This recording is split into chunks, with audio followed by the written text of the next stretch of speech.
ख्रिस्त में मेरे प्यारे भाइयों बहनों, आज हमारा पूरा संसार एक विशेष दिन को याद करती है जिसे विश्व जानती है गुड फ्राइडे के दिन से।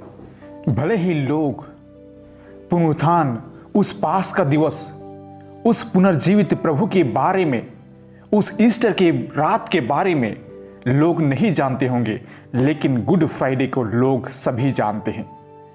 यह गुड फ्राइडे एक दर्दनाक यीशु मसीह का दुखभोग मृत्यु का दिन है, लेकिन हम ख्रिस्तियों के लिए इस मरण घटना को गुड फ्राइडे अर्थात शुभ, अच्छा, आशा और भरोसा का शुक्रवार के रूप में मनाते हैं, क्योंकि हमारे पापों के खातिर यीशु अपने आप को क्रूस पर बलिदान चढ़ा देते हैं। जैसे हम जानते हैं, जब मुर्गी अपने बच्चों को पालता है उस समय कई सारे अनेक पक्षियां उन पर आकर आक्रमण करती है और बच्चों को बचाने के लिए वह मुर्गी अपना जान को अर्पित कर देता है। जब ये बच्चे बिखर जाते हैं, अपने आप को वे अनाथ टूअर मानने लगते हैं, लेकिन जब उन बच्चों को पता चलता है कि हमारे खातिर यह मेरी मां अपना प्राण को न्यौछावर कर देती है, जैसे यूहन्ना अध्याय 11 पद संख्या 49 में कहते हैं, जो कैफस था, जो उस वर्ष प्रधान याजक था, वे लोगों को कहते हैं कि आप लोग की बुद्धि कहां है? आप यह नहीं समझते कि हमारा कल्याण इसी में है कि एक जनता के लिए एक ही मनुष्य मरे और समस्त राष्ट्र सर्वनाश ना हो। मेरे प्रिय भाइयों बहनों, यदि हम सच में समझे तो हमारे लिए भी पूरे संसार को बचाने के लिए एक मनुष्य का मर जाना हमारे लिए कितना अच्छा था।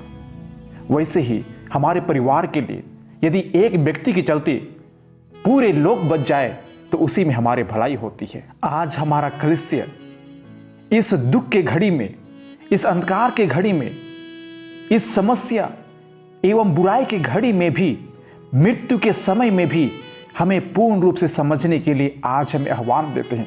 उसमें भी हमें आशा एवं भरोसा, दिलासा रखते हुए आगे बढ़ने में हमें मदद करते हैं। कहा जाता है कि सांसारिक चीजों से भी बढ़कर सोचने वाले हमारे ख्रिस्ती होते हैं, और इसीलिए कई लोगों ने हमें यह भी कहा है कि जहां हम भारतीयों की आशा समाप्त होती है, वहां से हमारे यूरोपीय देशों की यात्रा शुरुआत होती है। मतलब जहां हम असंभव कहते हैं, जहां तक हम अपना आशा खो बैठते हैं, वहां से उनकी लक्ष्य शुरुआत होती है। और वैसे ही आज भी हमारे इस संसार में हमें मृत्यु पर विजय पाने के लिए आज हमारा प्रभु यीशु मसीह खुद क्रूस पर बलिदान चढ़कर आज मृत्यु और अंधकार पर भी हम विजय कैसे पा सकते हैं, उसके लिए हमारे प्रभु यीशु मसीह आज क्रूस पर लटक जाते हैं। और आज हम सभी लोग इस दुख के घड़ी में अंतिम क्षण में परमेश्वर ने अंतिम सलाह क्या दी, अंतिम वचन क्या था, जैसे हम मरने से पहले उसकी इच्छा जानना, उसकी मनोकामना को पूरा करना या अंतिम शब्द को सुनना हमारे लिए बहुत ही बड़ी मायने रखते हैं। और वैसे ही आज हमारे प्रभु यीशु मसीह मरने से पहले वे 7 शब्दों को हमारे बीच में रखते हैं, जिसे हम पढ़ेंगे लूका के अध्याय 23 पद संख्या 34 में। ईसा ने कहा, पिता इन्हें क्षमा कर, क्योंकि ये नहीं जानते कि ये क्या कर रहे हैं। मरने समय में भी उन्हें पता था कि ये जो मनुष्य हमारे साथ जो कर रहे हैं, वे नहीं जानते कि वे क्या कर रहे हैं। यह गलत है या अच्छा है, उसे पता नहीं था, क्योंकि नबी ईसायास भी कहते हैं, इसलिए मैं उसका महान लोगों के बीच बांटूंगा और वह शक्तिशाली राजाओं के साथ लूट का माल बांटेंगे, क्योंकि उसने बहुतों के अपराध अपने ऊपर लेते हुए और पापियों के लिए प्रार्थना करते हुए अपने को बलिदान चढ़ा दिया है। और उसी की गिनती हमारे प्रभु यीशु का भी हुआ। प्रभु यीशु मसीह जानते थे कि हमारे मरण के द्वारा बहुत से लोगों का उद्धार होने वाला है, और इसीलिए वे लोगों को क्षमा करते हैं, कुछ नहीं बोलते हैं, क्योंकि वे लोगों को प्यार करते थे। और दूसरा शब्द यीशु मसीह का यही था, जिसे लूका के अध्याय 23 पद संख्या 43 में लिखा हुआ है, मैं तुमसे यह कहता हूं तुम आज ही परलोक में मेरे साथ रहोगे। आप याद करते हैं जब वे दो अपराधी यीशु के दाहिने और बाएं रखे हुए थे, एक ने कहा कि आप यदि ईश्वर के पुत्र हैं तो आप अपने आप को बचाइए और हमें भी बचाइए। लेकिन दूसरा व्यक्ति जिन्होंने यीशु मसीह को पहचान लिया, उन्होंने कहा कि गुरुवर, हम तो अपराध के हैं, हम अपने अपराध के खातिर यह यातना सह रहे हैं, लेकिन आपने तो कुछ नहीं किया।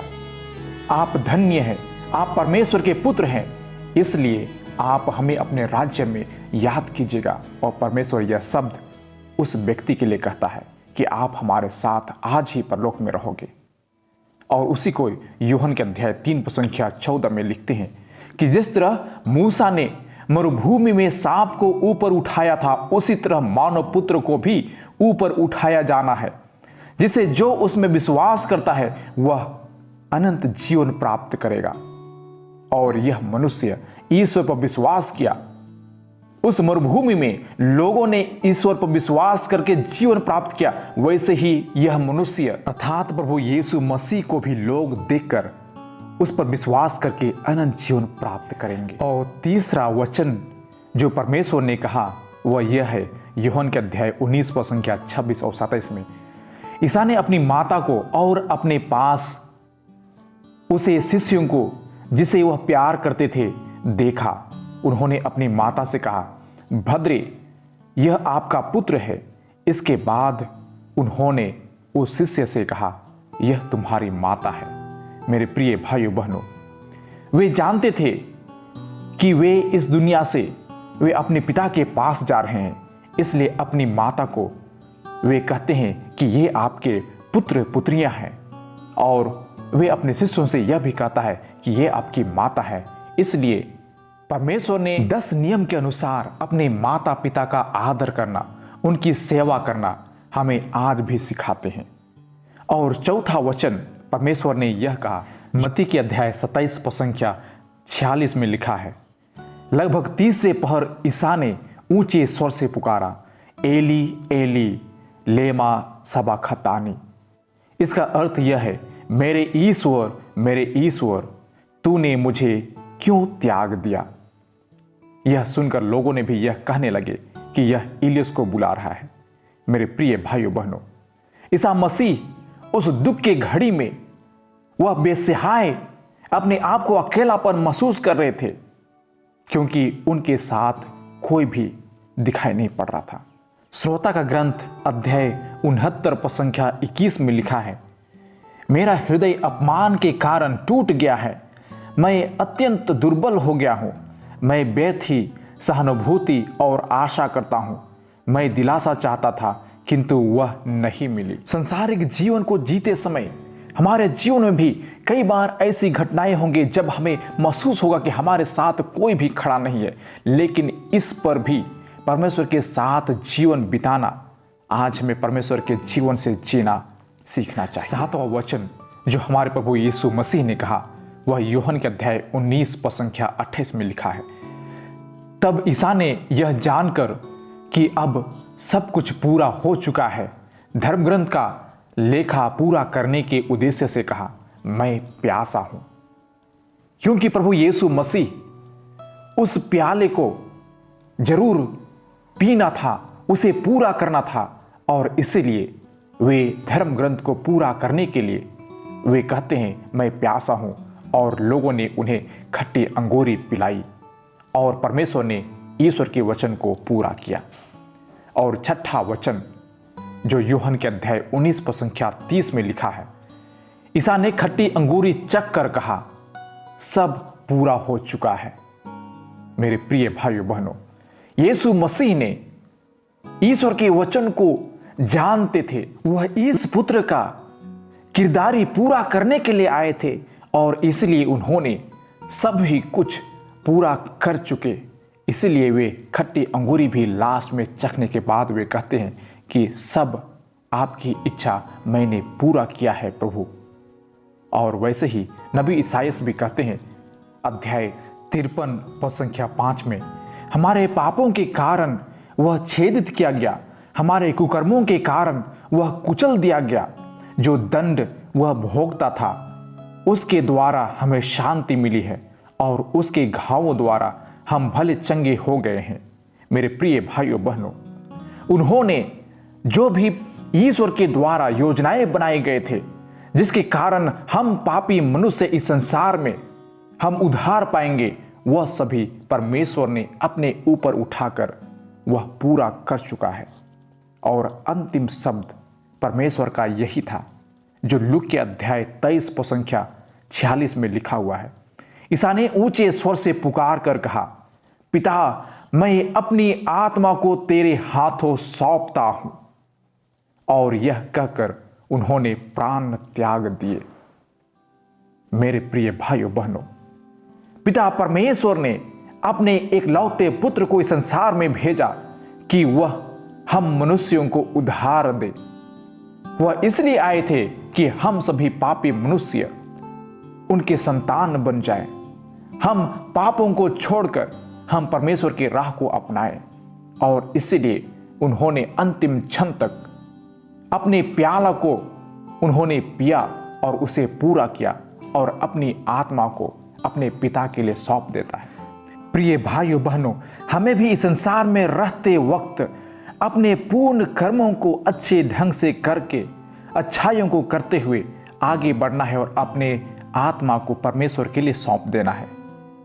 पिलातुस ने लोगों को, कट्टरपंथियों को खुश करने के लिए यीशु को हवाले कर दिया, उन्हें पिटवाया, उन्हें मार डाला, क्योंकि वे लोगों को खुश करना चाहते थे।